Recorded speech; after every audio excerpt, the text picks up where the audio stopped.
Hi, I'm Eric, also known as Trekkie V47, from the Ranger Command Power Hour and the Starfleet Escape Podcast. You're listening to another great Four-Eyed Radio product.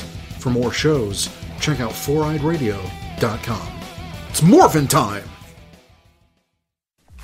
Starfleet Escape Podcast. Prepare for launch in 3, 2, 1. Enjoy the ride. Welcome to the Starfleet Escape Podcast, here on the Four-Eyed Radio Network, where we escape into the Star Trek universe.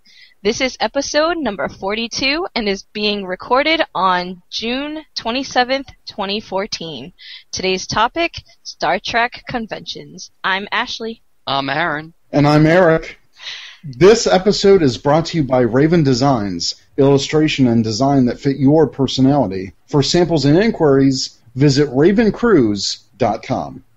So how's everyone doing this week? I'm doing good. I'm doing awesome. Awesome week. We're having a good week. I was off this week. You jerk. That's what I say. It was random. My boss just gave me this week off, so I was like, all right. Was it paid? Yeah.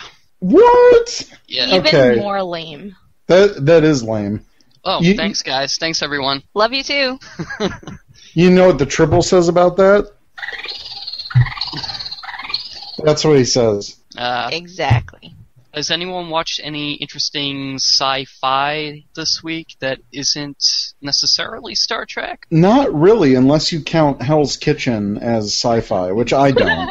I did watch some Star Trek, the original series, on Blu-ray. Okay. With the new effects, because I know we're going to talk about what we've purchased at our Trek conventions. I actually got through Amazon. They had the complete original series on Blu-ray for super cheap. Nice. Like, it was ridiculously cheap. And I said, oh yeah, I'm going to get that. So I got that.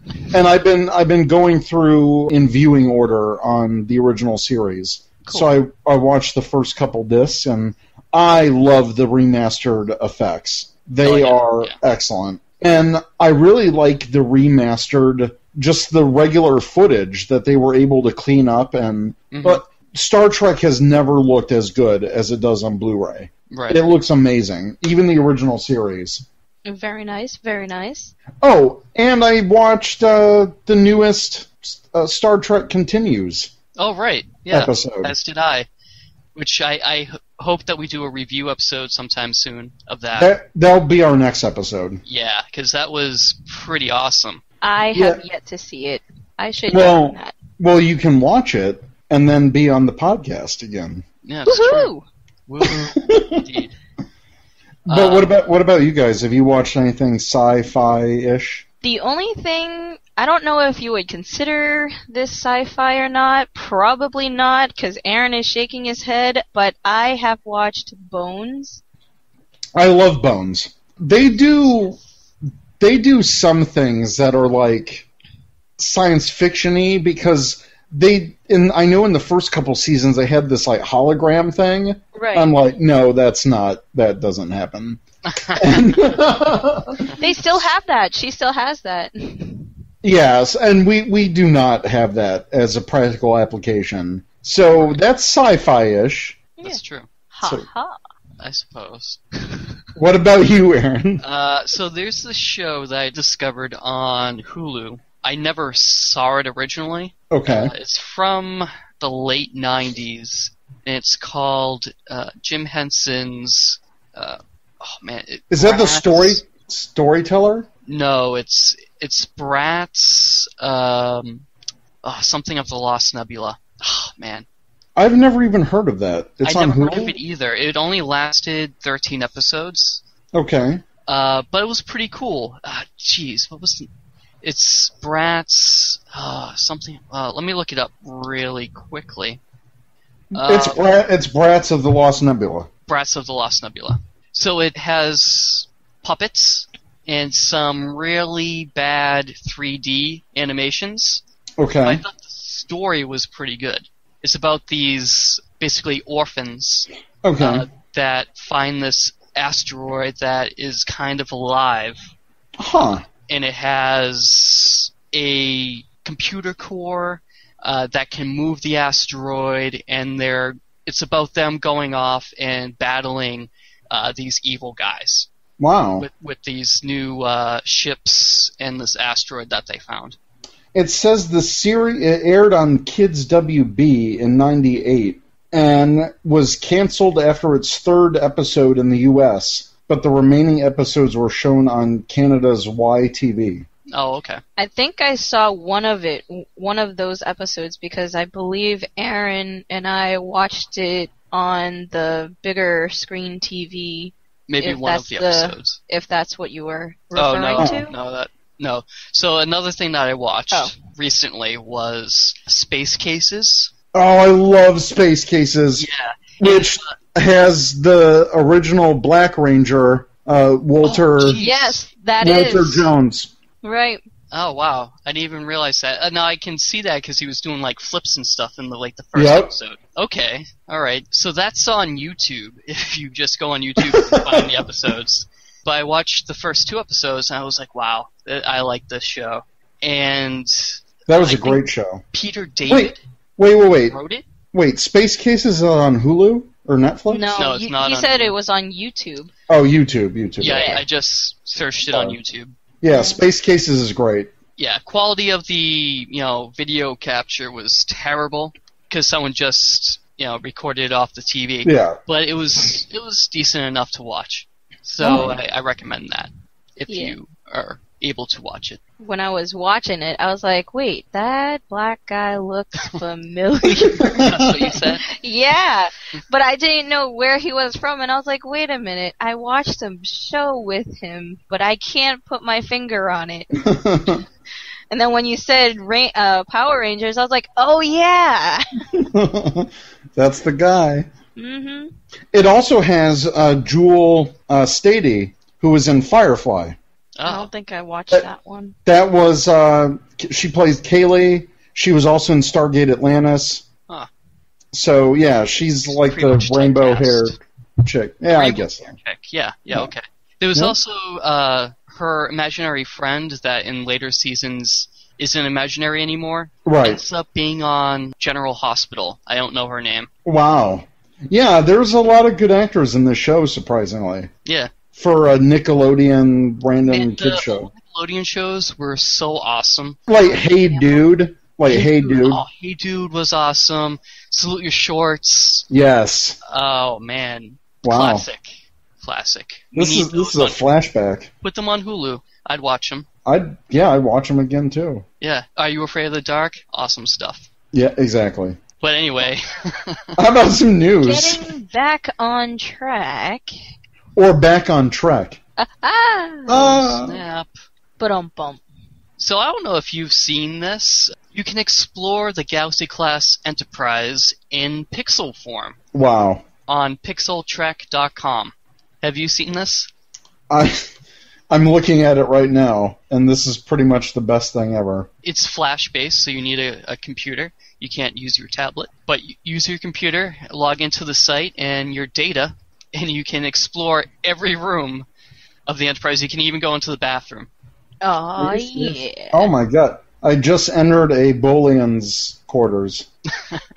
I went into the bathroom off the Enterprise bridge, and there was an Andorian in there. Oh, my God. What? It's pretty awesome. Deck 1. Go. Oh, yeah, this is weird. Why would there be stairs on the Enterprise? That's odd. Know. It is. Anyways, oh my God, there's a bathroom. There is an Andorian in the bathroom. That's great. Yeah. So yeah, I think this is pretty awesome. I can't believe someone went through all that work to recreate the Enterprise. A lot of it, I have to be honest, is like storage containers. Every time I went into another room, it was another storage room, which I don't think there's that many storage rooms on the Enterprise, to be honest. Unless you kept going into the same storage room. It wasn't. But I didn't explore too much. Wow, the battle bridge apparently has a ready room for the captain. Oh, I didn't. I did go on the battle bridge, but I didn't go off to the ready room. That is pretty cool. That it does that. This may not be an accurate layout because I do have blueprints, Enterprise D blueprints. Yep. Anyways, So it's fun. I'm going to be like playing it. with that later. Yeah. Yeah. I hope they do other series. I hope they do Voyager. That would be interesting to see Voyager, because I have to admit that's one ship that I know little about besides the bioneural gel packs, and it has like 15 decks, right? Yeah, it's a smaller ship. The Enterprise D has 42 decks, I think. Oh, like the number of this episode. Oh.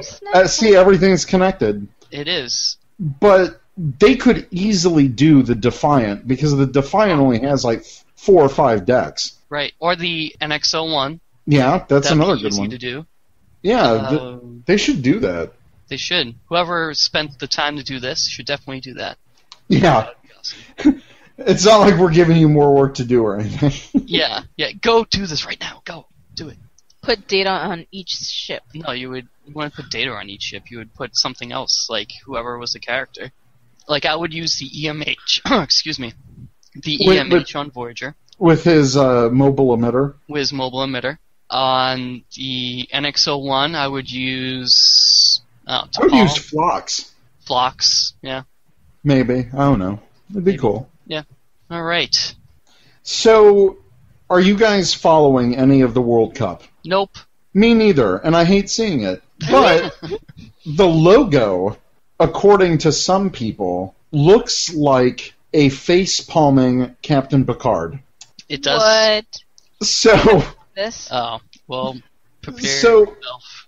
So there's a lot of memes that have the face-palming Captain Picard, and it shows up as a GIF a lot on Tumblr. Mm-hmm. And I have to say, at first glance, it kind of does. Right. Yeah, it kind of does. Especially Because- that yellow is... Yeah. The yellow is, like, you know...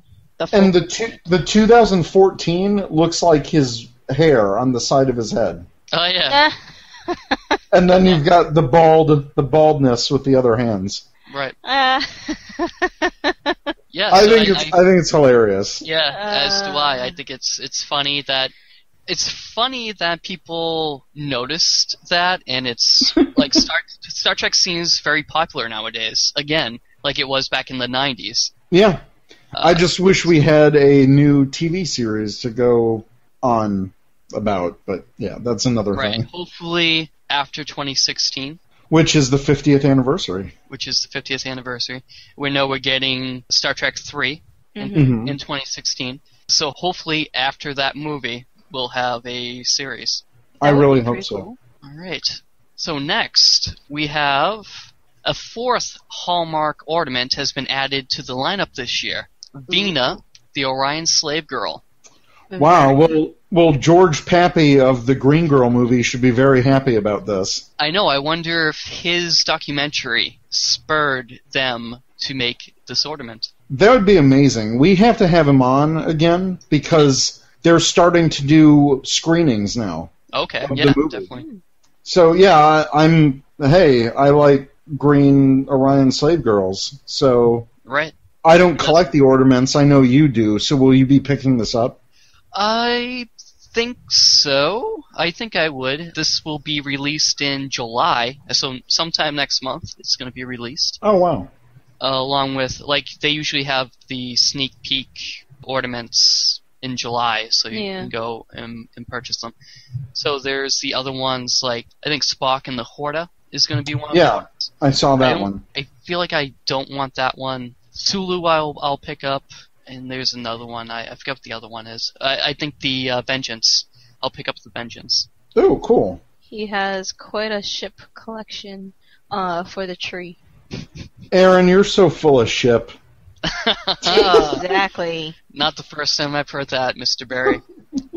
On September 9th, Paramount will be re-releasing Star Trek 2009 and Star Trek Into Darkness, which will include all extras for Star Trek Into Darkness. This comes after fans were upset that extras were exclusives at different retailers, meaning that they would have to purchase multiple copies of the movie to get them all. This collection will sell for $39.99, and I couldn't be more happy. And a little pissed off because I just bought Into Darkness on Blu-ray, the Target version. Oh, yeah. Like 2 weeks ago. And then this is announced. I'm like, come on.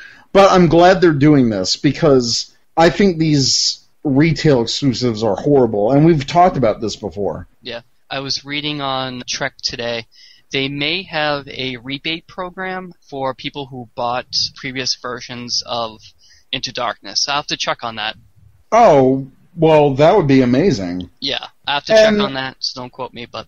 I mean, it would be nice if Paramount just did this to begin with. Yeah, right. Yeah, definitely. I mean, I expect to see retail exclusives for things like pre-order for video games, but not for DVDs. Like, that's just ridiculous to me. Right. If it's going to be anything exclusive, don't make it the extras, but make it like an extra statue, or with this release you get lenticular cards or something. Like, make an item that's exclusive, don't make the bonus features exclusive. Right. Because when I buy a Blu-ray, come on, there's enough space. There should be all the extras. There's no excuse not to exclude extras. Right. So that's my big rant. Yeah. That's what puts my quantum state into flux, is Star Trek DVDs and Blu-rays. Yeah, no. This was the first time that's ever happened, correct? I don't remember this happening with any other release. No, I think they may have done a little bit for the first Star Trek 2009 DVD. Okay. But I'm not sure. Yeah. Because I got that secondhand from my brother-in-law, but... Oh, I see. Yeah. But I like the packaging of this set, and I'm going to be double dipping for it, so I'll get it. Okay, yeah. Because I want all the features. I'm a bonus feature guy. That's true. I do like the bonus features myself. I like features, but I feel like it's not going to be enough to make me want to buy this set. Well, because I already have 2009, and I have Into Darkness, so we'll see. It's unlikely. Well, it's a thumbs up for me. I'm buying it. Well, there you go. Next, we have George Takei. His documentary, To Be Takei, will debut on DirecTV on July 3rd before being released to theaters. Interesting. Cool. So this is not the first time I've seen films being released on a network before shown in a theater. Right. Nothing of this stature. It was some comedy a couple of years ago that premiered on Comedy Central and then was put into the theaters. It was a really bad comedy. So I can see that happening, but something like this, I was kind of surprised to see.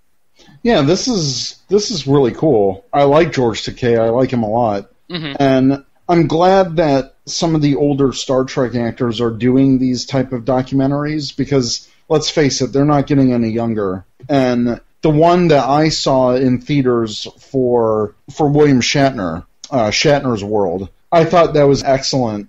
It was him talking about himself and his history, but between that and the captains, I really got a sense of William Shatner, not just as Captain Kirk. And I'm really excited to watch George Takei's documentary. Yeah, definitely. Me too. Right. Star Trek Continues released their Mirror Mirror continuation entitled Fairest of Them All, and has been widely regarded as their best fan film to date. I almost want to say it's the best fan film to date. And that's what most people say. Most people have also said that it's the best fan film. Oh my god. Created. Though I think Axanar, seeing the prelude to Axanar, prelude to Axanar is giving me goosebumps and salivating at the mouth, waiting for this to come out. Axanar, okay, I'll put it this way. Axanar looks like a full-blown Star Trek movie. Right. This looks like an official movie. Mm-hmm. But Star Trek Continues, they've nailed down the exact look of an original series episode. Right. Unlike any other fan production. Mm-hmm. They've got the lighting, the sets, the mood, the costumes. It looks like I went back to 1966 and I'm watching Star Trek. Mm-hmm. That's how good Continues looks. I agree. I have to say that the acting on Continues is better than any other fan film I've seen. Yeah, and props to Vic Mignogna, who is amazing as James T. Kirk. Yeah. Yeah. I watched, because I watched this on my Blu-ray, I watched the Mirror Mirror episode, and then I watched Star Trek Continues. They nail that ending scene for Mirror Mirror. Like, all of his inflections, it's amazing. And I don't know if you guys have seen the bloopers yet, but they released the bloopers on their YouTube for this episode. I've never laughed so hard in my life. Like, the bloopers were hilarious. So that's awesome. I love Star Trek Continues, and this was an amazing story as well. Right. Like, because you always wondered, well, what happened when they got back to the ship in the Mirror Universe? And now you know. Right. And I would want this to be canon. That's how good it is. Yeah, and some of it is hinted at in the Deep Space Nine Mirror Universe episodes, where they talk about Spock and then the fall of the Terran Empire. Yes. And this, picks up nicely from Mirror Mirror and continues along the same line that was established in that Deep Space Nine episode. Yeah, I forget the actress's name, but the one that they got to portray Lieutenant Moreau, she looks she looks damn close to the original actress from the series. I just think it's phenomenal. The casting, everything. They've done an amazing job. Totally. So yeah, that's why a lot of people are considering this the best fan film to date, because it really is. Very cool. I can't wait to watch it. I guess we'll watch it. Maybe we should watch Mirror Mirror and then... I highly suggest watching Mirror Mirror first and then this immediately after, because it's great. It's like a 2-hour mirror universe of awesome. Awesomeness? So, yeah, of awesomeness, indeed. Next, the Sci-Fi Museum was able to meet and exceed their fundraising goal. They raised $93,429 with 1,867 backers on Kickstarter. And that's pretty awesome. That's for the Hollywood Sci-Fi Museum. And I kind of hope that I'll be able to go out and look at this once it's built. I've never been to California, so this will give me an excuse to go out there. I have. I have as well. Oh, aren't you guys awesome?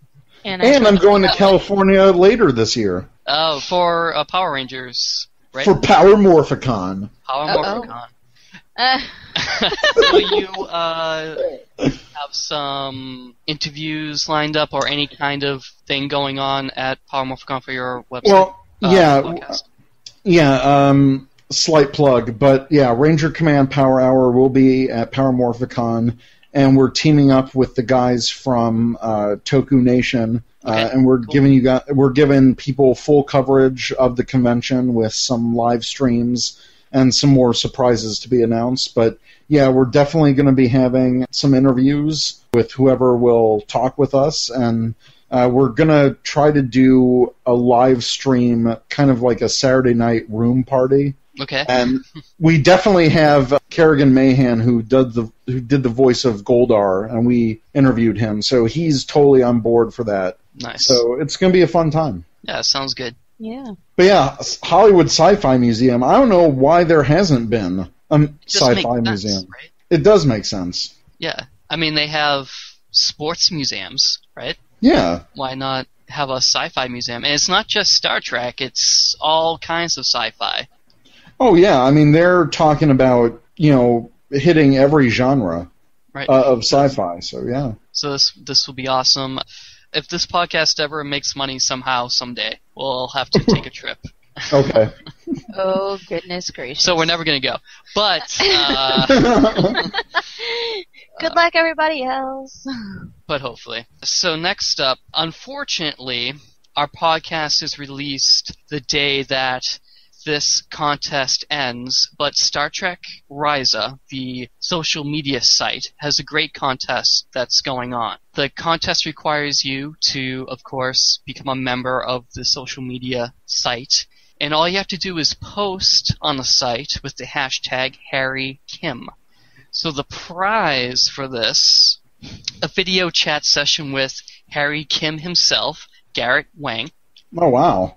1 million energy credits in Star Trek Online, free Star Trek Online goodies with rare items, free upgrade of your Ryza account, Sweet. verified member status on Ryza, a free Star Trek communicator,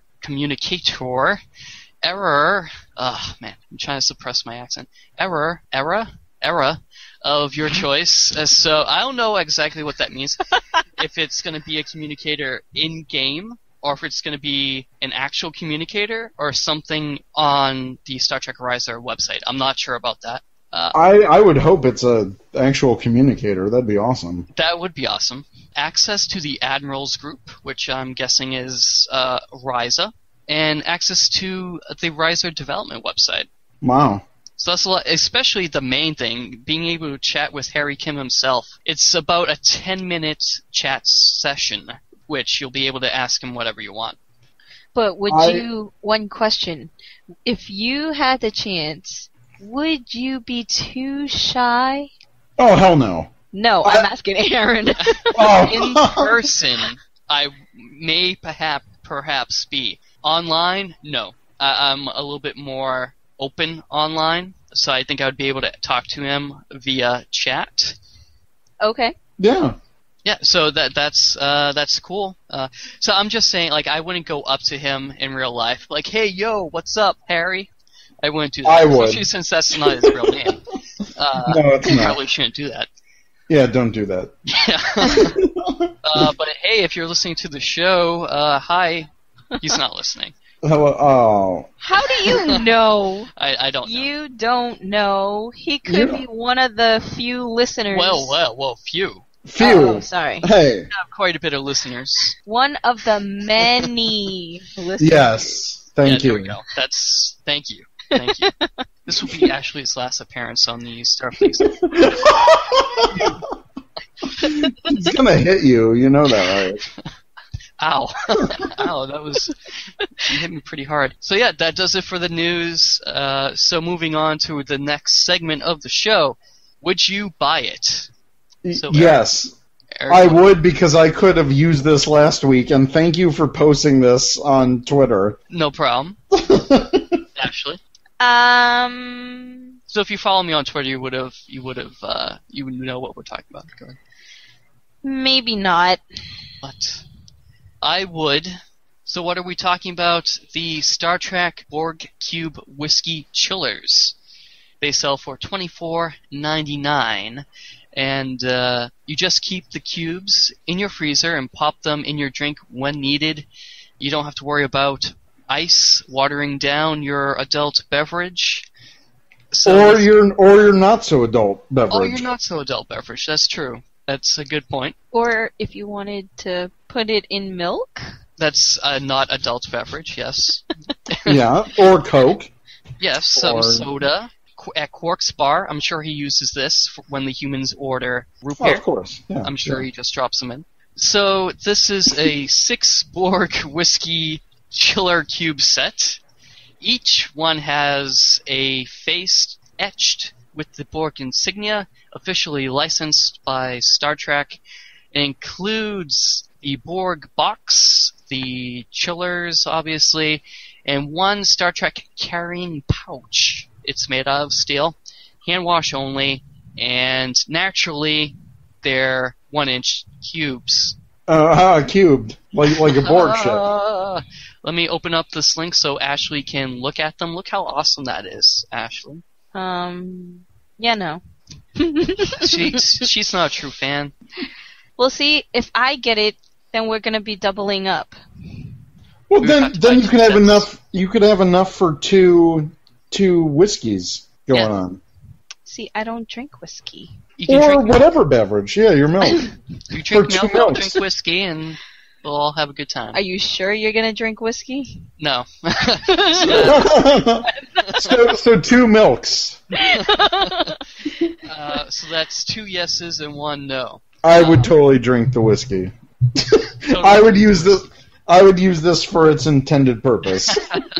There you go. Now moving on to the topic of the show, Star Trek conventions. I'm very excited about this. Very excited. Now, Eric, you've been to a couple of conventions? I've been to 2. The first one I went to was in 1999. So I was 17 at the time. And I went with my dad. And my dad actually went to the first Star Trek convention in New York. He was at the first Star Trek convention. That's awesome. So yeah, that's really huge. And I was really excited to go because this is when Voyager was still airing. Okay. And one of the guests was Robert Picardo. Nice. So I got to meet Robert Picardo, and I had him sign my Voyager figure of the Doctor. And he signed that. And he also signed a poster that I had from the Star Trek magazine at the time. And that was my first Star Trek convention. It blew me away. The dealer room was huge.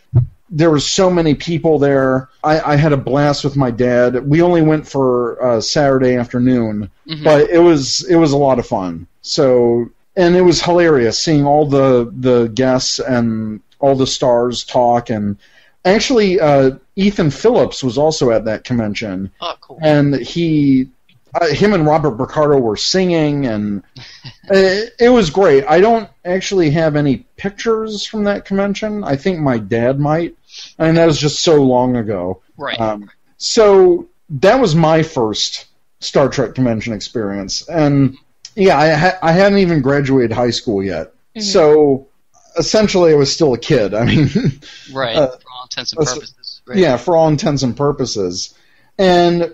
my friend Dee, a couple months ago, she said, hey, this Eventbrite site is having, or it was some site, but they're like, hey, they're giving away these Star Trek 2014 convention passes for really cheap. I said, oh, okay, I could probably swing that. Well, I was very hesitant at first because I'm trying to save for a big convention, so I've been trying to save my money and stuff. Right. And so I said, hey, well, for $20 for a Sunday ticket, when originally I think it was $40 or $35. And I'll get into that about my thoughts on like creation conventions because they're the ones who run this. So, anyways, right. So yeah, I said, yeah, I'm gonna totally go to this, and I got my pass. I went Sunday because all the Saturday ones were sold out. Like, Saturday is usually the big day for these Star Trek conventions. That's like the day to go because the majority of the guests are there. I know Saturday at this convention, which was the hashtag Trek Chai. So I know your guys' was Trek Boss. Yeah. So, yeah. But Saturday, I mean, they had William Shatner and Kate Mulgrew, and they were only there Saturday. So I missed that. But Sunday, I got there. And essentially with these creation conventions, you're pretty much in the theater room of the convention all day, essentially. I mean, they give you breaks and stuff, but if you want to see all of the interviews, all of the guests, all of the events that they have, you're pretty much, I don't want to say stuck, but if you want to see everything, you're going to be in that theater room. Well, I agree with you. You are stuck. Yeah. I wish they would give a little bit more breaks between certain events. For the most part, I was okay with it. They give you like intermission and food breaks, and they do some music videos here and there, but I feel if you really want to explore a dealer's room, then you're not going to have enough time to see everything that you want. Right. So, but I was actually surprised because the dealer area was more like a hallway at the one I went to, where I remember in the 99 convention, there was just a huge room of dealers. Like, you could look left and right, and you'd be surrounded by Star Trek merchandise. Okay. And for other cons that I've been to, like Wizard World or Comic-Con, Chicago Comic-Con, that kind of a thing, they have huge dealers' rooms. I know Star Trek conventions are kind of smaller compared to those conventions, but when I was at the 99 one, again, this might be because 99, that was like the height of Star Trek. Right. Voyager and all that stuff, and I believe Deep Space Nine was still going on in 99. So it was like Deep Space Nine, Voyager. That was like the prime time for Star Trek. Right. And so I remember the dealer's room for the 99 convention being absolutely huge, like dealers everywhere. But this one I went to, I was a little disappointed, frankly. And they maybe had like 5 or 6 dealers, and then they had some of the actors that had their own tables. I actually got to meet Anthony Montgomery, who played Ensign Mayweather on Enterprise. And I got to go to his table, and I was wearing my Andorian hat. Yeah. And he really liked that. He got a kick out of that. And so I was talking with him, and I said, oh, yeah, we follow each other on Twitter. And he's like, oh, yeah, okay. And so I was talking with him a little bit, and just a great guy, really hilarious. We were talking, he really loves Chicago. He loves the city, and that was really great to meet him. I gave him one of our flyers, so hopefully maybe he's listening to this. I can hope. Maybe. We'll see. But yeah, so it was great meeting him. I got his autograph. That's another thing for these Star Trek conventions. Expect to pay some money. Yeah. If you want autographs, if you want pictures, if you want the good seating, you're going to be paying a lot of money. Mm-hmm. Especially if you do a gold pass or whatever for the whole weekend. You're going to be shelling out some money. Right. And that was one of my gripes about creation overall. They pretty much have a monopoly on Star Trek conventions. They're like the Star Trek convention. They have licensing for it. Right. Yeah. And so they can get away with charging a lot of money. Right. But you can find some great deals. I actually participated in the no minimum bid auction. Mm-hmm. And for $150, I was able to score 20 autograph pictures from Farscape. That's awesome. Which was valued over $400. Yeah, I saw pictures of that you posted. That's pretty sweet. And it was a deal that I could not pass up. Mm-hmm. So there were some other Star Trek related items that sold for cheap at the auction. So that's a fun thing to do. But it's really about the guests. I mean, I got to see Jerry Ryan, Robert Beltran, Susie Plaxton, who is amazing. She played K'Ehleyr, which was Worf's wife. Yep. Mm-hmm. And her panel, she was actually getting her makeup done to be K'Ehleyr on stage during the panel. Oh, so we got to see a live makeup effects appliance. And then, I don't want to give too much away, but she actually, at the end of it, she was K'Ehleyr, and she was acting like the character, and it was amazing. That was probably my best moment of the convention, was seeing her. And she played an Andorian in Enterprise, and so she liked my hat, too. A lot of people liked my hat. There were a lot of fellow Trekkies who really liked my hat. I actually met a couple people from Twitter there, which was really awesome. Yeah, that's cool. And it was the first time I felt like I'm with my people. Like I've arrived. Like this is my fandom. Yay. So I'm totally on board with this. I did get autographs from Susie Plaxton and Robert Beltran, and like I said before, Anthony Montgomery, and also getting to see Nichelle Nichols and hearing her stories. That was a real treat as well. Nice. So that was my experience. I loved it. I loved it so much that next year I think I'm going the full 3-day pass for the Star Trek convention. Oh, cool. Nice. I'm going to go all out because next year, if you can believe it, is the 20th anniversary of Voyager. Oh, wow. Yeah. So they promoted that at the convention. They said next year it's going to be our big 20th anniversary Voyager celebration, and I'm like, that's one of my favorite shows. I got to go all out on this. Yeah, definitely. Yeah. So unfortunately, yeah, there's no Boston convention next year. Oh, that's a bummer. Yeah, but they'll be back in 2016. Oh, okay. I heard. And correct me if I'm wrong, I heard that there was a lot of problems with the Boston convention. They were. Yeah. Yeah. Like, guests were canceling. Yeah, everyone canceled, pretty much. I heard that Avery Brooks canceled, and then they had to emergency get Nana Visitor there. Yeah. Which we were there Sunday anyway. We only went one day. You were there Saturday? We were there Saturday, yeah. But Talk about your experience, because I'm done. Unless you had any questions from my. Did you purchase, besides the auction? Did you purchase anything else? Yes, the autographs. I purchased a Tribble. Okay, nice. Animated series Tribble. So you can hit it or it's sound activated. Nice. And now I'm going to shut it up. So I bought that. I bought, obviously, the Star Trek autographs that I got and the Farscape ones. But after that, I was pretty much tapped out. I spent way too much. I think overall, including parking, eating, all the stuff I got, and the pass, I think I spent like $300. And that was just for one day. Yeah, right. That's a lot. So, yeah. This was our first convention. I'm a longtime Star Trek fan. Ashley is a newbie. To Star Trek. Mm-hmm. So, like we said, it was in Boston, and like you said, we have this big auditorium room where all the action takes place. Right. And I was very disappointed at the vendors room because, like what you said, it's just like a hallway. Actually, it was 2 rooms. Yeah, but it was like...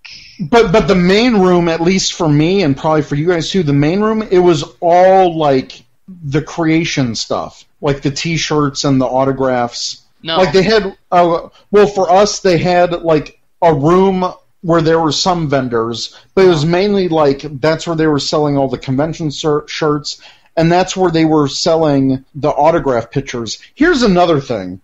Okay. So, sorry to impede... But this is another rant I have on the creation side of it. Like, you pay for an autograph ticket, okay? Mm-hmm. So you're paying like $30 or $35 or even $50 for some. And I'm like, okay, does this mean I get a picture with that? Like, what? Like, for that price, I have to be getting an 8x10 with it. No, of course not. You have to buy the 8x10 separately if you don't already have something. Mm-hmm. So those were, I mean, I guess they're relatively cheap. They're like $6. But still, it's like, I'm already spending money for the autograph. And I know at other conventions when you pay for an autograph at like a normal convention, they usually have a picture that they sign for you for free. Right. That's included with the price. Yeah, they should have like a stack of stuff that they just pull over and sign. Right. That's like what I picture in my head. And that's what it is for every other convention I've been to except a Star Trek convention. So at first I was like, okay, am I going to get a free picture with this? What's going on? And then I read it in the rules in the sheet that they give you. And they've been doing the little pamphlets ever since 99. Like, I've got my 99 one of these. But in the rules, it was like, you have to either have something already or you have to buy a picture. I'm like, seriously? So that's my little rant. I'm sorry. No, it's cool. Back to you guys. The vendors' rooms, they might as well have been a hallway because with all the people packed in, you can hardly move. Mm-hmm. I mean, once the day went on, the rooms kind of cleared out, so you were able to walk around. But that's when like things were happening in the of course. So, it's fine. And then in the actual hallways where they had actors lined up to sign things. Mm-hmm. So they had, when we were there on Saturday, they had. I'm going to use their character names, just because I'm terrible with real names. Okay. So they had Mayweather. They had the Doctor, Picardo. Robert Picardo. They had Nog. Aaron Eisenberg. They had. He was at mine too. They had Rom. Max Grodenchek. Mm-hmm. Who else? Was J.G. Hertzler. J.G. Hertzler. He wasn't signing things when we were there. But okay, let's jump into that. So we saw that in the auditorium with Hertzler and Robert O'Reilly as Gowron. Yeah. So that was awesome. They were in makeup.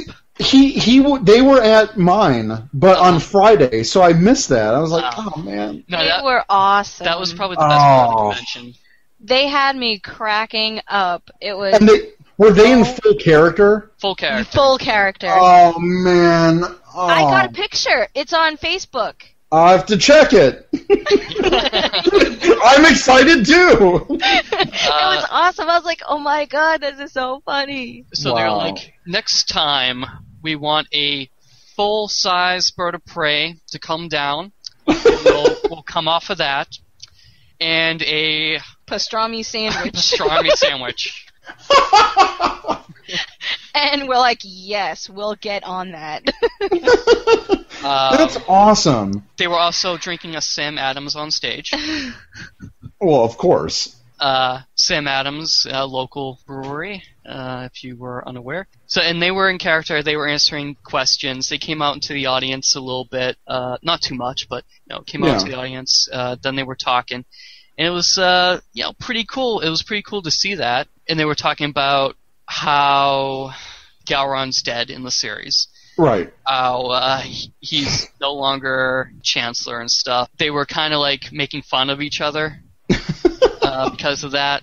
So it was cool. It was fun to see. They were talking about what to do with tribbles. They were like light them on fire and throw them into the audience. I was like, okay, because some guy came up and was talking to them with the tribble in their hand, and they were like, light that on fire and toss it into the audience. So that was fun. We also stayed and watched Star Trek Timelines panel.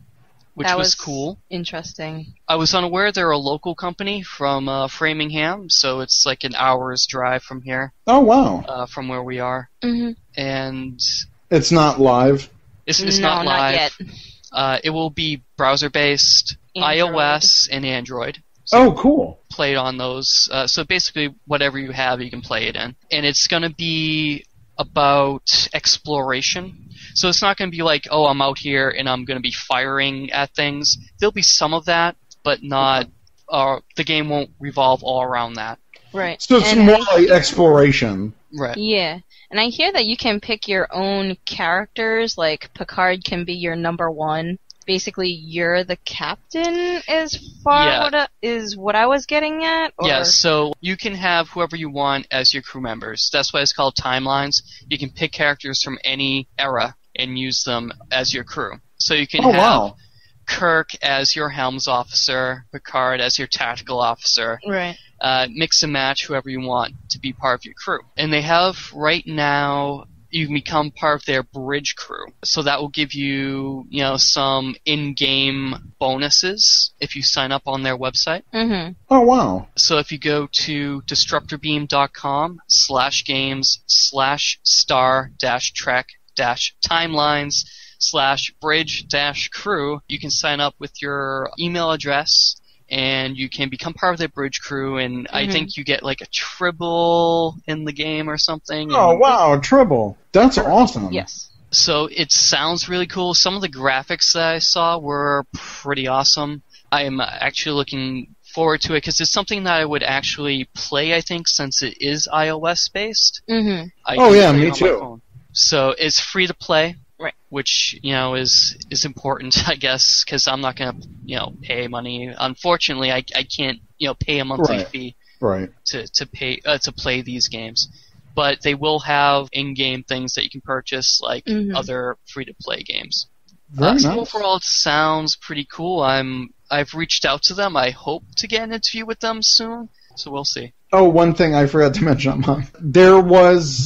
There's this guy, and I've connected with him on Twitter, and his name is John Tenuto, and I saw him last year at my public library because he's from around this area, and he did a full presentation on the Wrath of Khan, behind-the-scenes pictures. He has access to an amazing amount of Star Trek stuff. This guy is the expert on Star Trek. And he had a panel at this convention, because this is his home convention, on Voyager collectibles.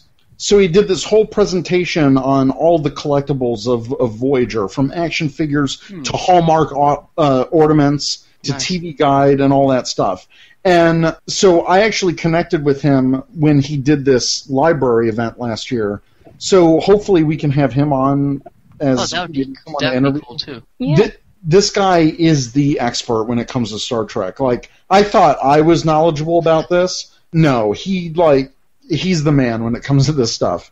Nice. So, yeah, and if anyone has a chance to meet him or go to one of his panels, I highly suggest it. So, anyways, that's my little... Yeah. Were there any other panels that you guys liked or that you saw? I did also go to, again, like how you said, the auction. I did bid on one item, and I came very, very close. Oh my goodness She gracious. placed bids on several items, but there was one that she came close to winning. Yeah. What item was that? It was Ahora's It was a book, bibliography. an autobiography. Autobiography. Of the Horda? No, Of the no, Horda? Nichelle Nichols. Oh, Uhura. I thought you said Horda. I'm like... Yes, the Horda wrote an autobiography. Actually, it was Spock who wrote it down. Yes. Their like maximum bids that they would do was like 80, I believe, and I was 60, and they were like, "All right, it's going twice," and then someone else raised their hand, and I was like, "God dog it."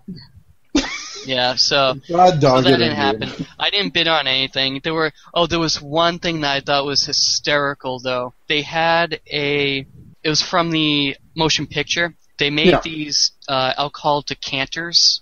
And they made a couple of them gold-plated.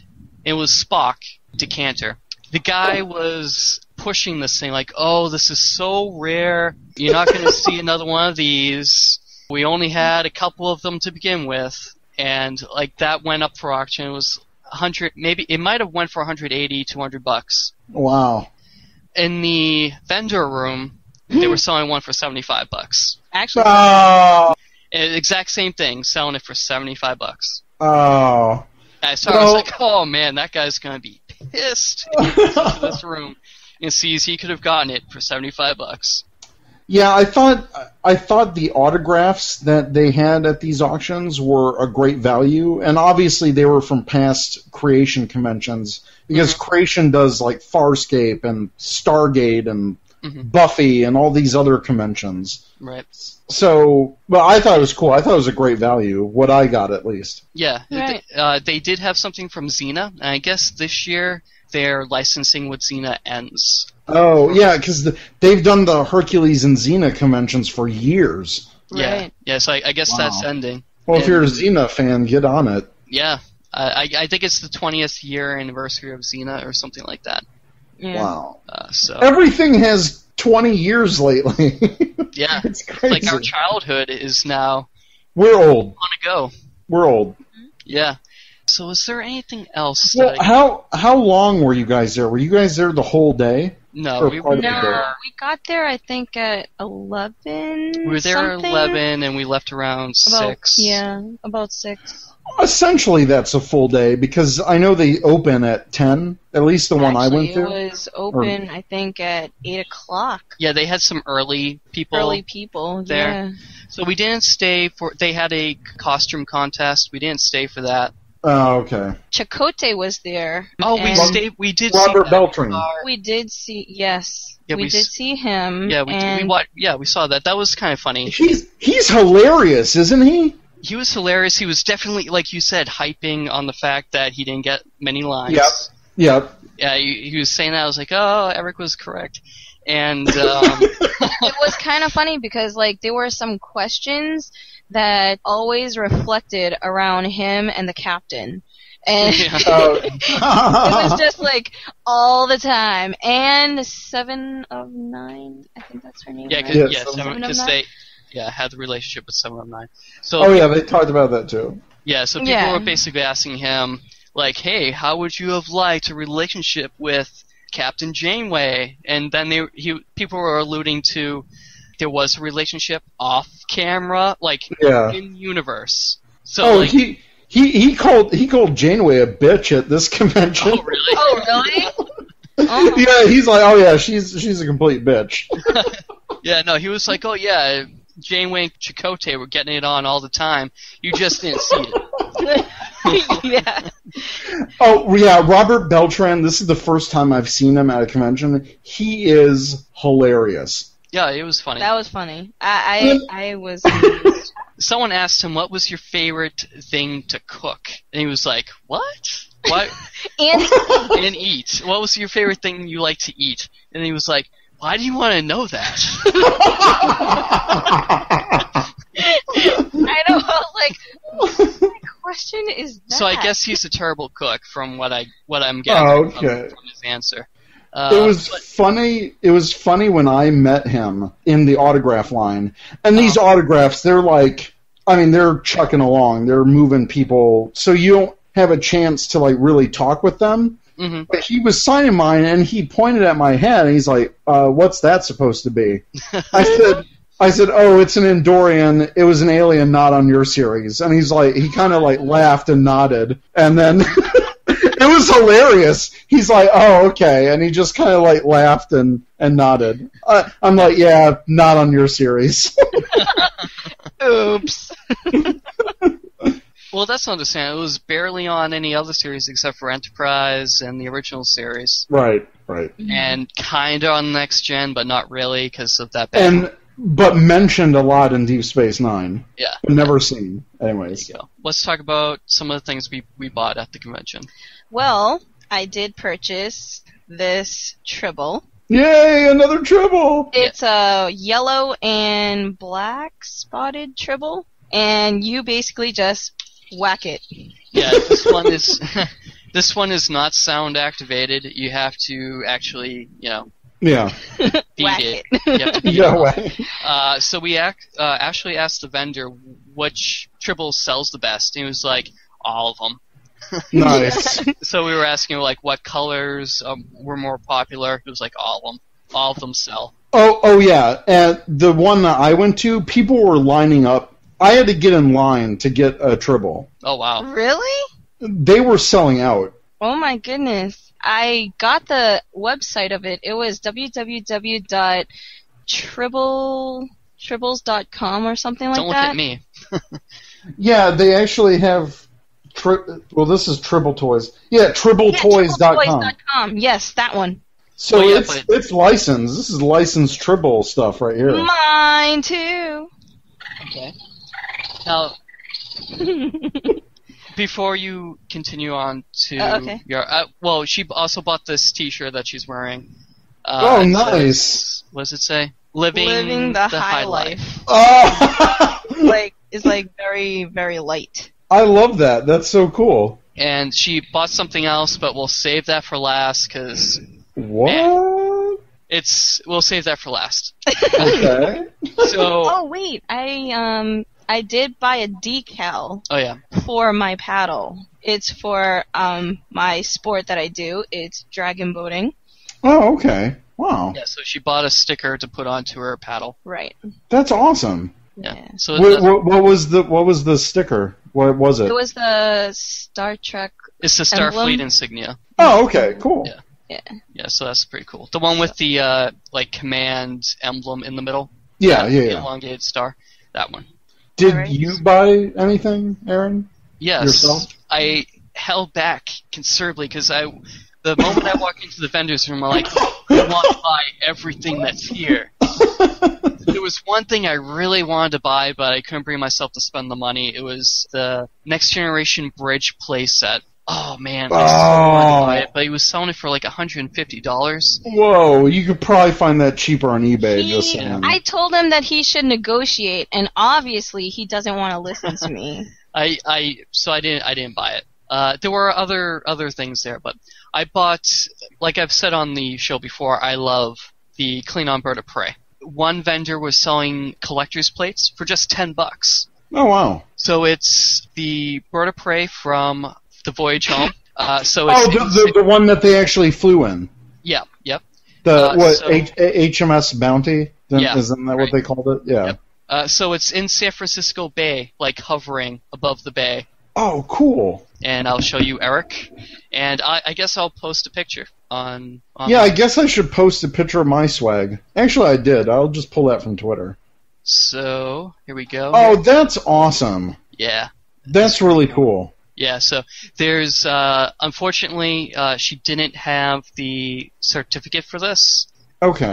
But it was only $10, so that's... No, that's a great deal. Yeah. Is that your first Star Trek collector's plate? No, I have 2, 3, 4. I have 5 others. I don't have any of the collector's I like plates. collector's plates. I have a couple. I have one from Best of Both Worlds, one that has the 4 captains, 30th anniversary. Right. I have one with the Enterprise D, then I have one with Worf and Troy. Separately. Oh, cool.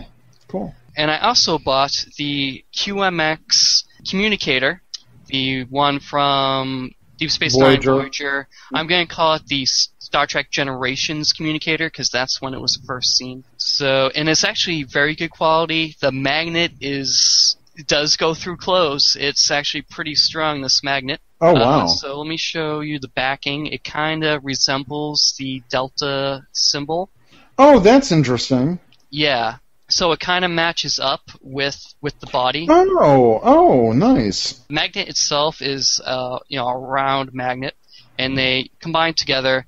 I have a plastic one. It's the exact same size as this. Not the same, obviously not the same quality as this is. Those were molded from the original molds. Right. Mm-hmm. Right. So, and it's beautiful looking. It's very shiny. Makes me want to buy a Novos uniform to wear this with. Yeah, I want one. I think I'm gonna get the TNG Command Red shirt. I looked at the pants for the TNG. Oh my god, $500! It's like $550 for these pants. Way too much money. Just for the pants? Are you kidding me? The pants. They come with this like support thing that comes up above. Yeah, the stirrups. Yeah. Way too much money. I would not pay for that. I would just buy regular pants. Wow. Speaking of costumes, did you guys see any good costumers? I did see interesting costumes. I saw a guy dressed in the Borg outfit. Yeah, and he actually won. He won the costume contest. Oh wow, nice. There was a guy that had the Geordie visor with the red. See, that guy was interesting because he also had a question for Chakotay. And so this gentleman was white. Okay. Yeah. He was wearing the command jumpsuit from Next TNG. Generation. Right. Okay. He also had a hollow emitter on his shoulder. Okay. So he goes up there and he's gonna ask him a question. And he was like, "Oh my goodness, someone bleached Geordie." Oh! I was like, yeah. What? And some of the questions were kind of risque, from Boston at least. Wow. Yeah, and he was like, "Whoa, I'll talk to you later." There was this one girl with some tattoos and asked a question about him and Janeway, and then he was like, "You can watch, but you can't join." So one of the most interesting costumes that I saw, someone wore the costume from the episode Justice. Do you remember this episode where Wesley is going to get killed because he ran into the bushes? Yes. Remember what that looked like? Yeah. They wore. Oh no. So he wore this. Oh god. Costume. It looked screen accurate and all, but left little to the imagination. Oh my god. So, but there were some other interesting uniforms, some standard Starfleet uniforms. Right. We saw some people dressed as Trills. There were some slave girl Orions. Some Orion slave girls. Oh, yeah. All right. Oh, there was an Endorian. I was going to take a picture and I was going to post it, but then I was like, no. Well, that's the thing. One of the people that answered in our Facebook, Kate, she is a huge Andorian cosplayer. She was at Trek Shy. I think they go to all of them.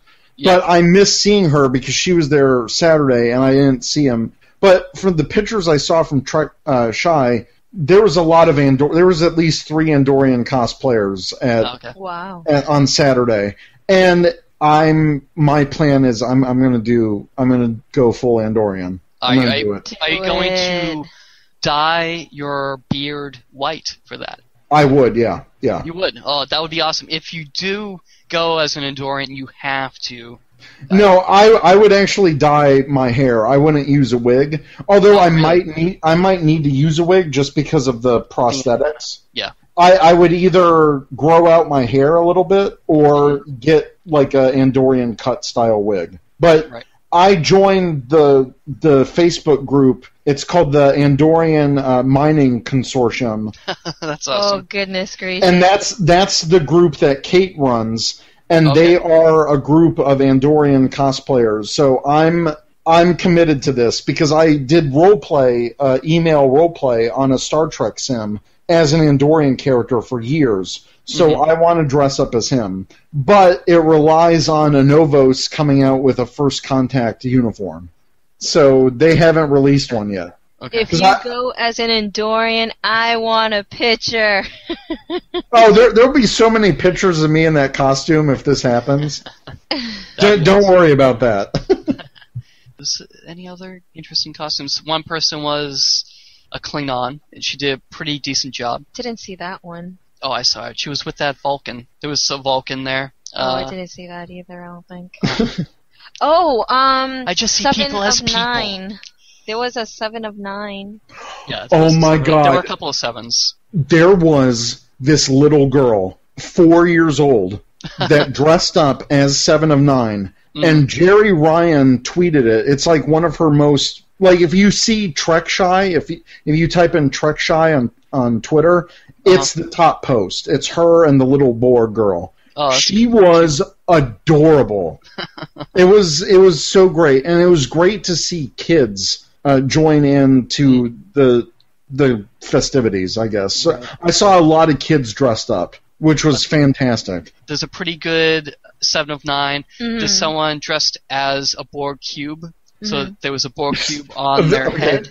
That's funny. Yeah, a Borg cube on her head, and her body was space, so it had stars on it and stuff. I actually saw a couple of kids with either in that blue dress for the doctors, and I saw a couple of Ahoras.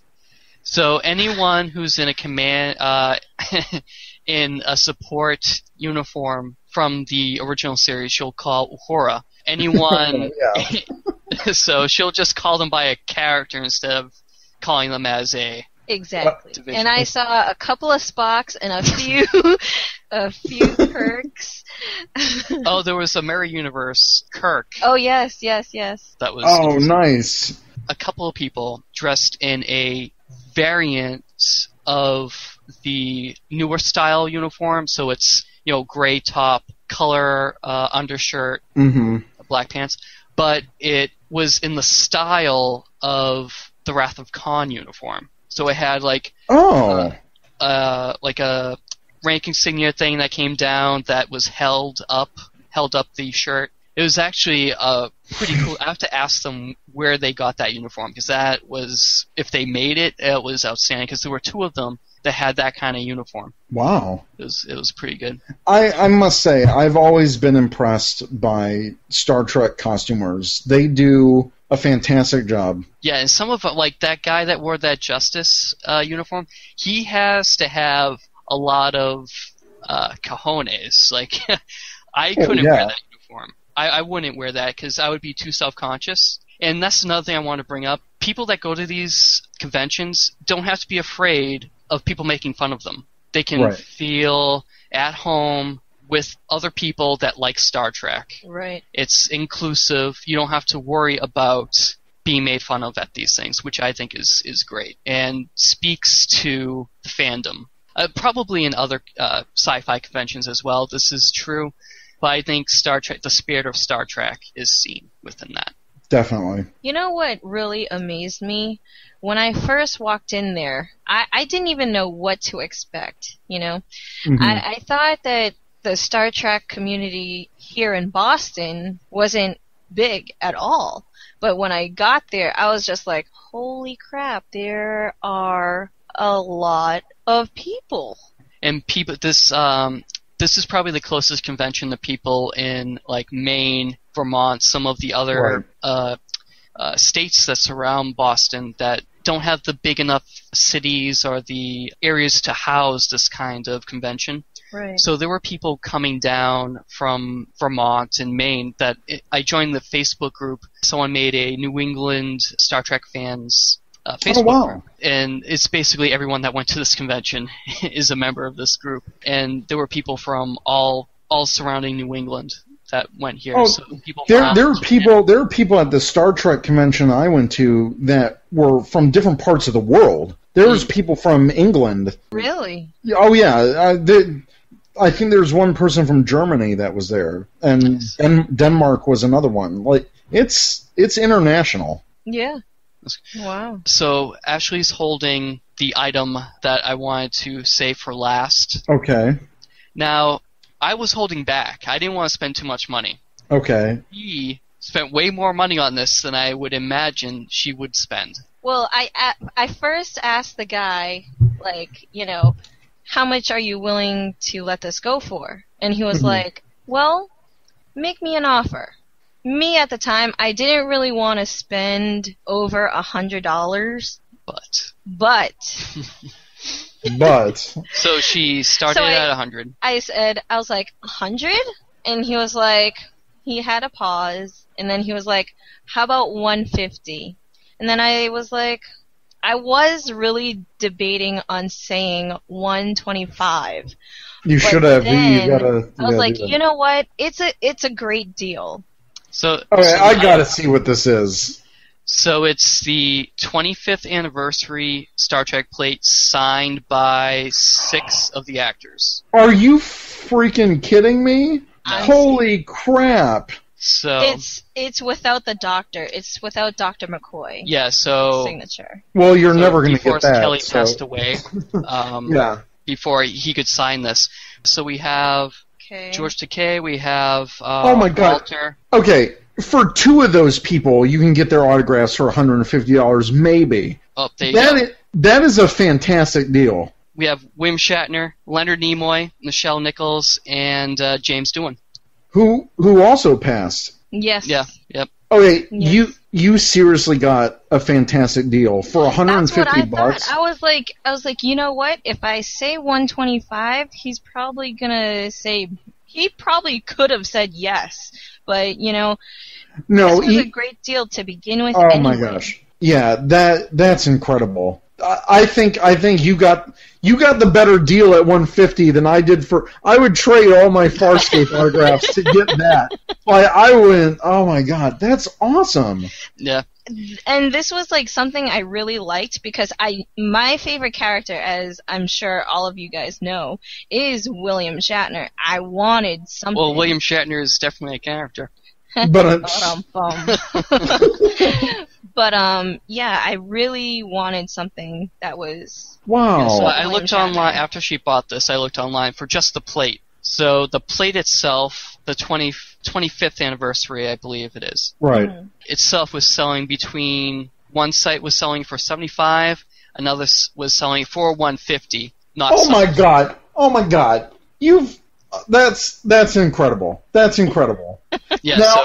Now, did it have some kind of certificate of authenticity, yes. or I have that too? Not with this. Not for the signatures. It's just the authenticity of the plate, not the signatures. Okay, but I'm sure there's sites where you can verify a signature. And I'm probably going to get it authenticated with the signatures, just so I could have that and see, right, quote unquote, how much it could actually worth. That's amazing. That's such a great deal. I'm really jealous. Yeah. And I mean, I don't think that they would lie about the signatures, especially one of these officially licensed convention. Right. One of the guys that were running the convention said that you can pretty much trust our vendors. Oh yeah. So I'm guessing that it's authentic. So. Well, it never hurts, but Right. that is an incredible deal. I thought it was too, but I was like, especially for 6 of 7 characters, signatures, and a plate for under 200, that's freaking So good. now we have to find a way to display all these plates, Yeah. especially for this one, because... That would be the centerpiece. Right. Right, and it's not even mine, and I'm the Trekkie. That's actually incredible. Yeah. That's hey, so but when you get married, what's hers is yours, and what's yours is hers. That's true. That's And true. what's She's like, mine no. is mine. So yeah. So that pretty much wraps up our experience. It was a great experience. I was sort of disappointed about the venue. I kind of seeing pictures of other conventions. They're huge. Like the vendors' rooms are like huge areas, and this was small. That kind of threw me off a little bit. I next time I go, I want to go with a big group of people. Right. I think it might be a little bit more enjoyable. Yeah. Just to be able to talk to people. And now because of this Facebook group, I'll probably be able to connect with these people the next time there's a convention, which would be cool. I think that pretty much sums up our convention experience. One last question: will you go to another one? Yes. I guess that answers the question. I will Does too. that answer your question? Well, you're not going to go without me, so Oh, really? I could go without you. Oh, snap. fine, I'm going to go. So the next, like I said before, the next one is in 2016, in Boston anyway. So, I mean, there might be a possibility I might go to another convention. Eric and I are talking to some people about going to a convention. So we'll see. Hopefully that happens. That'd be cool. Yeah. And if that does happen, it'll be the first time I physically interact with Mr. Eric Berry. I think my brain would explode at that point. like you'd just be like, "Oh my God, it's Aaron Gallo!" That's the common reaction. Pretty because much. Mine has been blown. because it's been like 5 or 6 years since we started interacting on Twitter, right? Yeah, it's been a while since that Think Geek Twitter. No, that was 5 years ago because that recently happened. There's this new app, and it's like a timeline app. Yeah, Time Hop. That's it. And yesterday it said 5 years ago or it was whenever. It was like earlier this week, and said 5 years ago you got your Think Geek thing. I'm like, hell, that's when I started talking with Aaron. I can't believe it's been 5 years. That's a while ago. Wow. And the question that brought us together. What? I don't remember. Wow. Well, so the answer anyway was you can't have an odd number of nacelles. Oh, that's right. That's right. So that was the answer. And I think I also interact with the other person that won, who is in, I believe, D.C. or Maryland. Did you start a podcast with them too? I didn't. You're the only one. You're the only one, Eric. Thank you. You're the only one that touched his my heart. only Twitter contest winner. Yeah.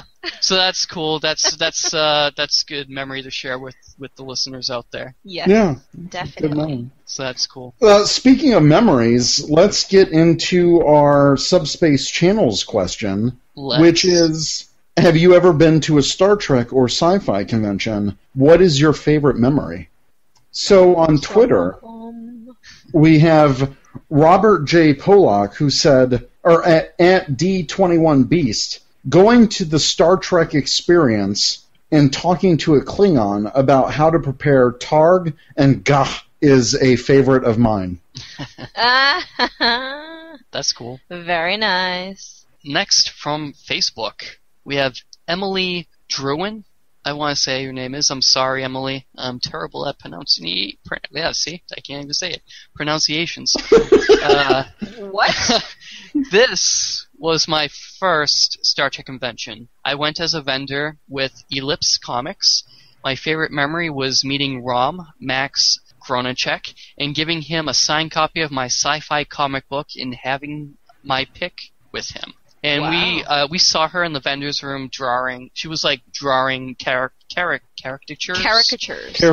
People Wow. that were there, which Yes. that was pretty cool. I saw some of her work. Her work was pretty good. They That's are great. good. The next person is Caitlin Marie Walsh. She says, I've been to quite a few cons, all under the sci-fi umbrella. Hard to pick my favorite memory. I went to STLV Star Trek Las Vegas. Star Trek Las Vegas in 2012, and it was great meeting my Trek friends I had made over social media. That's So cool. awesome.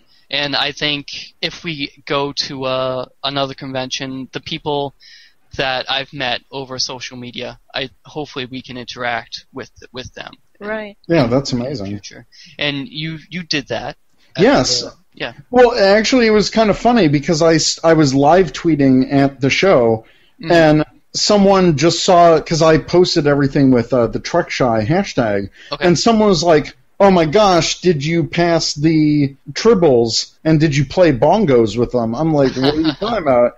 And I did it, and then I met that person at a few hours later at the convention. Nice. So they saw me at the Robert Beltran panel, the Nichelle Nichols, and then they commented about my Andorian hat, Nice. which is a very easy way to find someone. Like, wear something unique.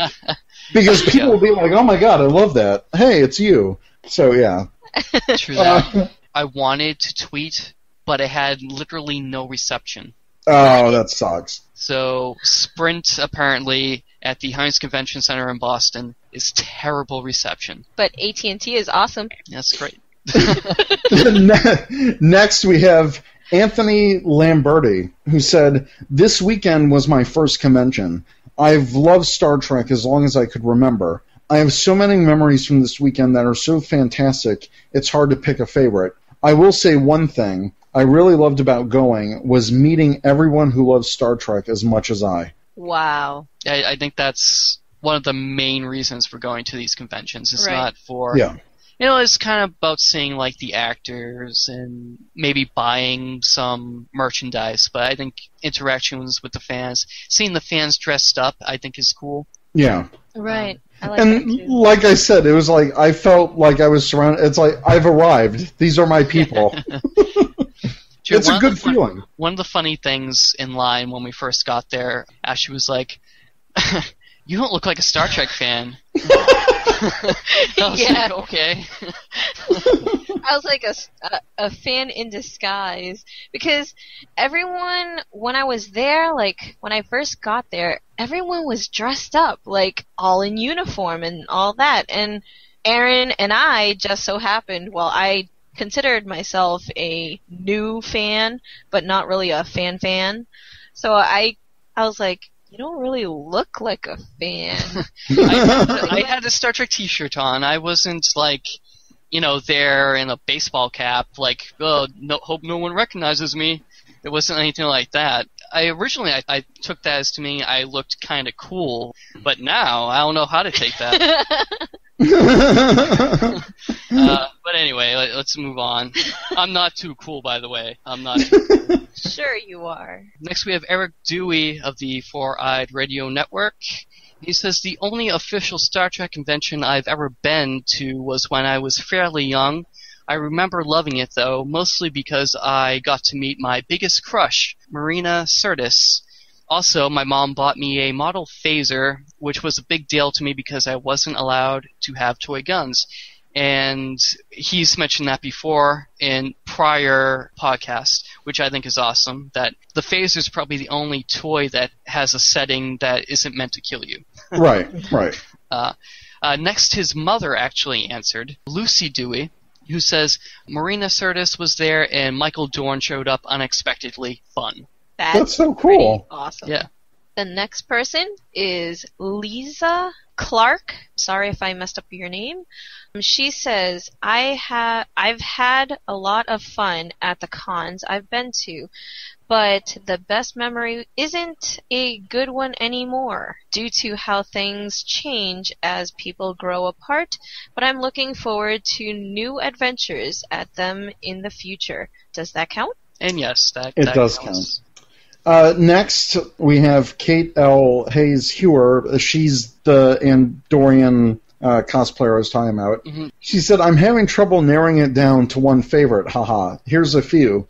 At Farpoint 2005, Robin, who's her friend that also does Andorian stuff, she said, Robin and I did the Andorian thing for the first time.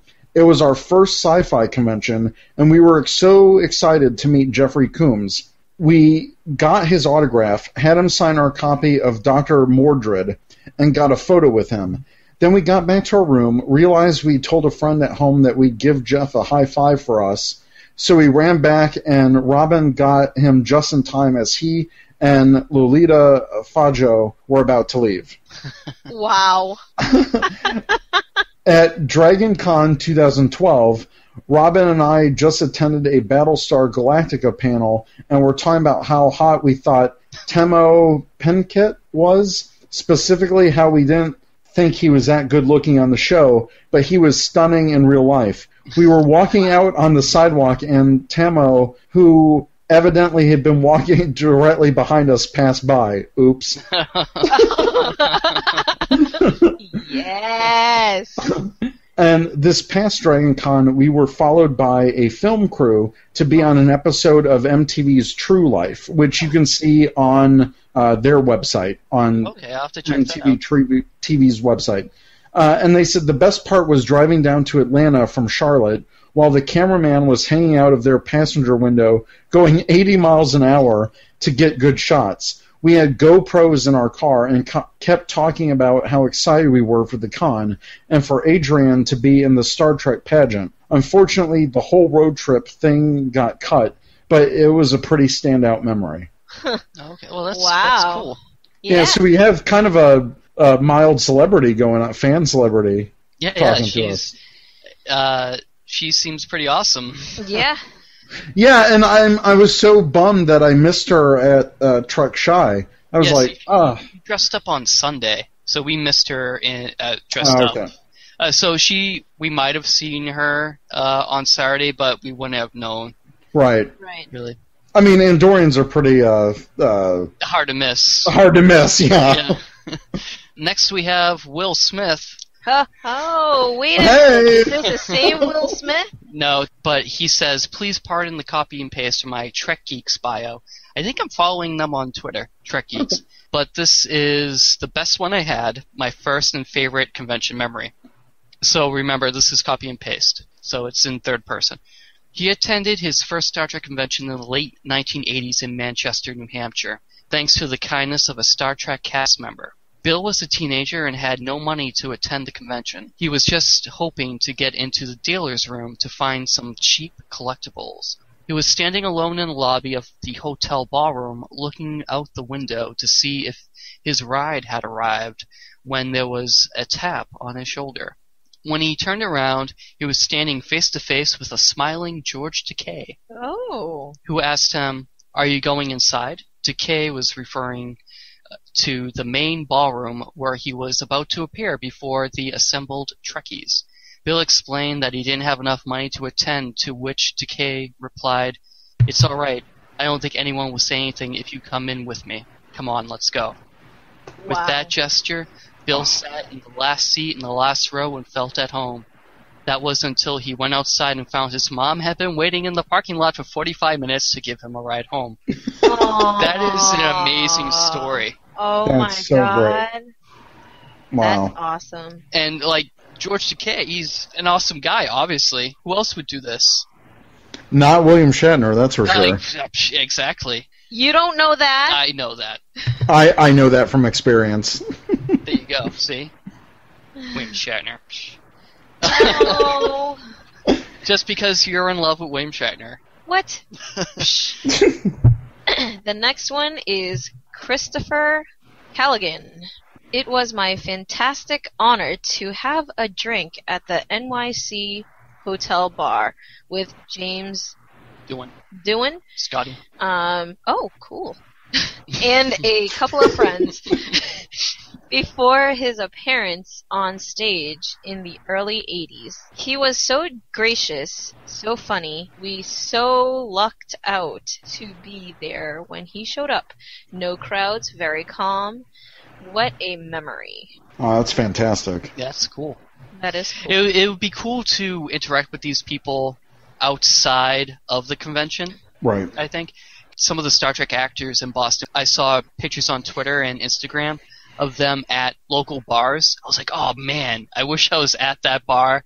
I would so buy them a drink, sit down with them. Try to anyway. Yeah, try to. You'd be like, ugh. You would be way too shy. Next, we have Andy Steinberg, who said, my first con in November 1983 at the Boston Sheraton, where I met Tom Baker. That's cool. Tom Baker, Doctor Who.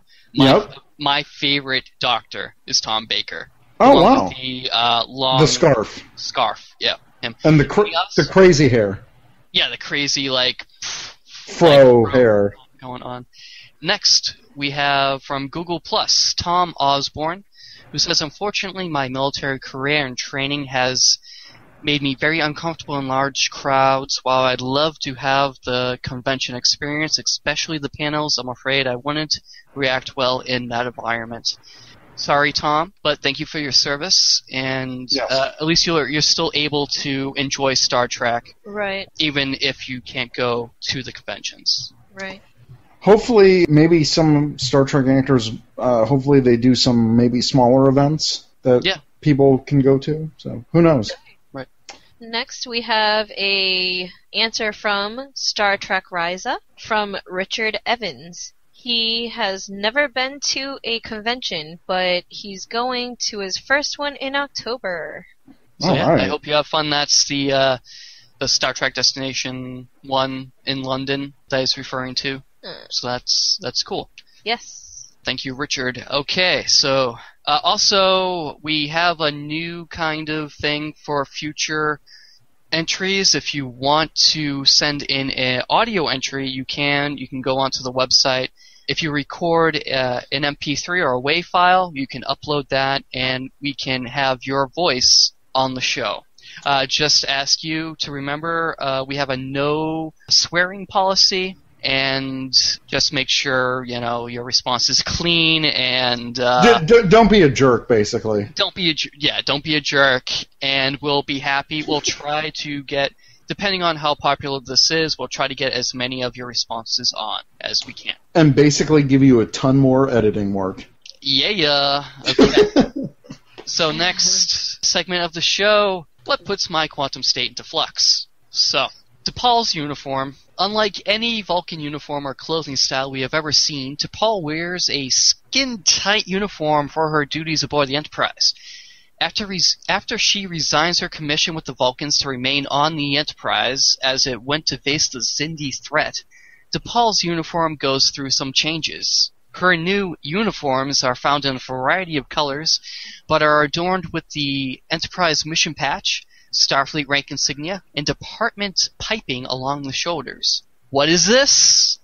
Why is she the only crew member given special treatment and allowed to wear these ridiculous uniform variations? Once she is commissioned aboard the Enterprise and no longer working for the Vulcans, she should be required to wear the standard Starfleet uniform. We do get to see her adorn the uniform once, the standard jumpsuit uniform, once in an alternate timeline wherein Captain Archer was infected with an interspatial parasite that erased his ability to form long-term memories. T'Pol received a failed commission, promoting her to captain in 2153 in that alternate timeline. So, I leave it to you. Do you agree with me that it's ridiculous that she's wearing the skin-tight uniform even after becoming an officer aboard the Enterprise? I have no problem with this whatsoever. Well, okay, from a fan perspective, I don't think it was that big of a deal. I mean, we were just coming off Voyager, and 7 of 9 basically had a similar cat suit. Right. And I feel like that's the only reason why she had a cat suit, was because of 7. Yeah, probably. But I think Jolene Blaylock was such a great actress as T'Pol that obviously you can look past the sexiness of the uniform. Much like 7 of 9. No, I'm serious. Like, these two characters are so strong-willed and independent that you just look past that. I guess, but I think my biggest gripe, I can get past it. Well, in universe, yeah, it's a little weird. Yeah, okay. And yeah, especially when she got a Starfleet commission, I agree with you. Follow the regs, put on a Starfleet uniform. Mm-hmm. And the few times, or the one time that we did see, we saw her twice in the uniform. Also in the finale, wasn't she in a uniform? I don't remember. I can only remember her in uniform. Well, she was in the Mirror Universe episode. She was in the alternate. Yeah, with the midriff. With the midriff, yeah. But that. I mean. But yeah, should we have seen her in the Starfleet uniform when she received her commission? Yeah, I think we should have. But I did like the acknowledgement of the patches that she got on her regular catsuit, and it was modified a bit too. So right. I don't think it was that bad, but maybe because she wasn't officially part of Starfleet, she could get away with it. I suppose. I guess it was representing, in a way, to me, it was representing both uniform styles. Whatever the Vulcan, standard uniform, and for all we know, a catsuit might be their standard uniform for female officers. Oh yeah, I mean, if you think about it, a robe would be pretty impractical on a ship. That's true. And a catsuit either. Well, think about it this way: in Next Generation, all of their suits were like skin tight spandex, essentially. That's true, but everyone wore them, regardless of gender. Yeah. Even the squirt. Yeah, that's true. To me, it's not that big of a deal. I think my biggest gripe with it is having a bright, fuchsia-colored catsuit. It should have been something a little bit toned down, maybe. Like if she wore a navy blue catsuit with the Enterprise patch, the piping, and the rank insignia, I think that would have been a good compromise. Yeah. I think that's what should have happened, but I digress. Okay. So that's it for this week. I think we had a great conversation. Yeah. I can't wait for our next conversation. Yes. All of the conversations. Yeah. All of our conversations, yes. It's pretty amazing. So until next time, I'm Aaron. I'm Ashley. And I'm Eric. And we'll see you later. Bye-bye. We'll truck you later. Go. Go, Enterprise. You have been listening to the Starfleet Escape Podcast on the Four-Eyed Radio Network, where you can catch a new episode every other Monday. You can find us on the web at sfescapepod.com. Follow us on Twitter at sfescapepod. Like us on Facebook.com/sfescapepod. And add us to your circle on Google Plus by going to google.sfescapepod.com.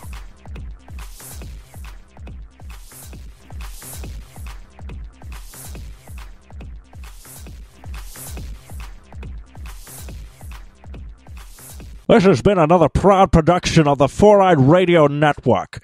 You want to see more shows, go check out www.foureyedradio.com, you winker.